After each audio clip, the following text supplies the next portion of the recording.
experiences of my life. Ultimately, आज ये function है, ये मेरी किताब बुक रिलीज थी, डिफरेंट स्ट्रोक्स अंग्रेजी में किताब मैंने लिखी है। 300 के करीब पेज हैं इसमें।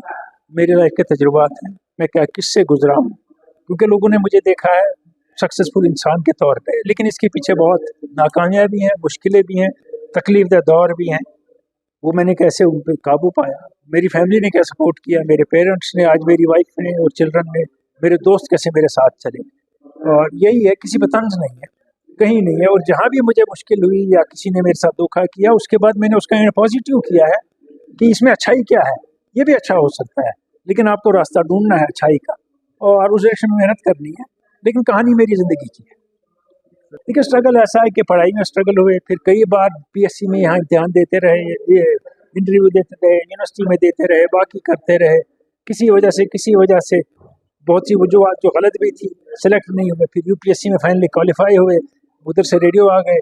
तो ये सारे स्ट्रगल्स मैंने इसमें लिखे हैं। और कभी कभी ऐसा होता है जब अकेले हो आदमी, बाहर पढ़ रहा हो या नौकरी कर रहा हो, तन्हाई में मुश्किलें जो आती हैं, उनमें आपको रास्ते कैसे निकालने हैं, वो मुश्किलें ओवरकम करने के लिए, वो मैंने इसमें डिस्क्राइब किया। देखिए,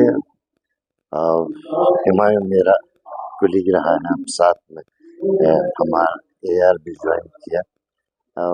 हुमायूं ने जो एक किताब लिखी है अंग्रेजी में, उसमें बिल्कुल बेबाक तरीके से इन्होंने लिखा है अपनी खूबियों और खामियों के बारे में। आपने कहाँ से थे और कहाँ कैसे स्टेप बाय स्टेप ये राइज कर गए। और एक चीज़ जो मैं इनकी दाद देता हूँ, इन्होंने जिनको आज इस किताब के बारे में जिन्होंने बोला, वो भी यंगर जनरेशन, क्योंकि इनका पहले से ही ये कॉन्सेप्ट था, चाहे स्पोर्ट्स प्रोग्राम करते थे या दूसरे धड़कन प्रोग्राम करते थे, तो जो बहुत सालों साल चला।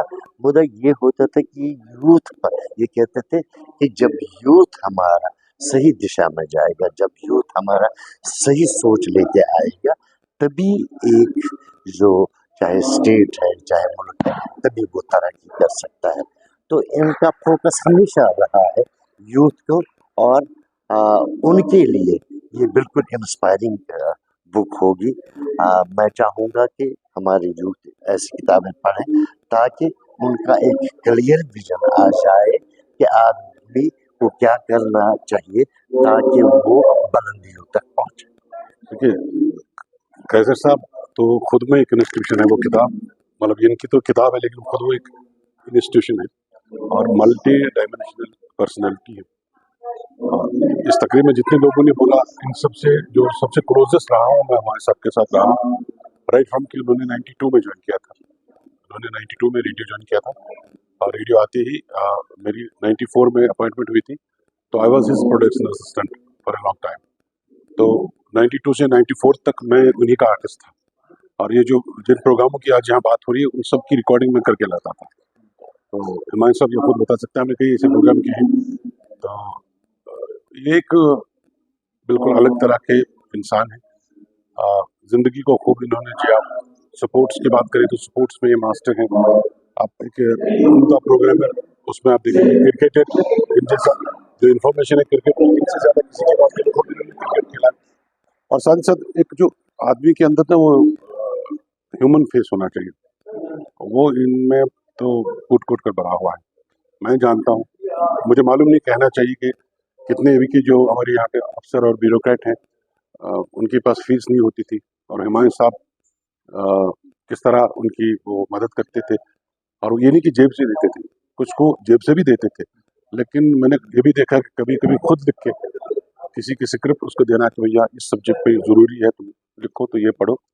और वो जाके वो लोग उन्होंने पढ़ाई की, टैलेंटेड थे, आज इसी शहर के वो बड़े अफसर हैं और इसी शहर में वो राज करते हैं। तो इस वजह से हुमायूं साहब के as a human being, as a programmer, as a writer, मैंने अभी किताब पढ़ी नहीं है, जबकि इन्होंने किताब के बारे में मुझसे डिस्कस किया था एक आध महीने पहले। तो किताब मैंने पढ़ी नहीं है, लेकिन मैं हुमायूं साहब को ज़ाती तौर जानता हूँ। मैं इनके वालिद मरहूम कैसर कलंदर साहब को भी जानता हूँ, उनसे भी मैंने थोड़ा सीखा है। मैं इनकी वालिदा को भी जानता हूँ, क्योंकि मुझे 92 में मेरे इनके घर आना जाना था, और कैसर कलंदर साहब रिटायरमेंट के बाद भी कभी कभी आते थे, तो मैं उनको अटेंड करता था। तो ये बिल्कुल एक अलग तरह के इंसान है। और गुस्सा भी करें तो इनका गुस्सा अजीब तरह का होता है, आदमी को पता नहीं चलता कि ये डांट रहे हैं कि प्यार कर रहे हैं। और सिखाने का इनका अपना यूनिक तरीका है, मतलब ये आम आदमी से हटकर है और आम आदमी से बिल्कुल परे है, और इनको लफ्ज़ में बयान करना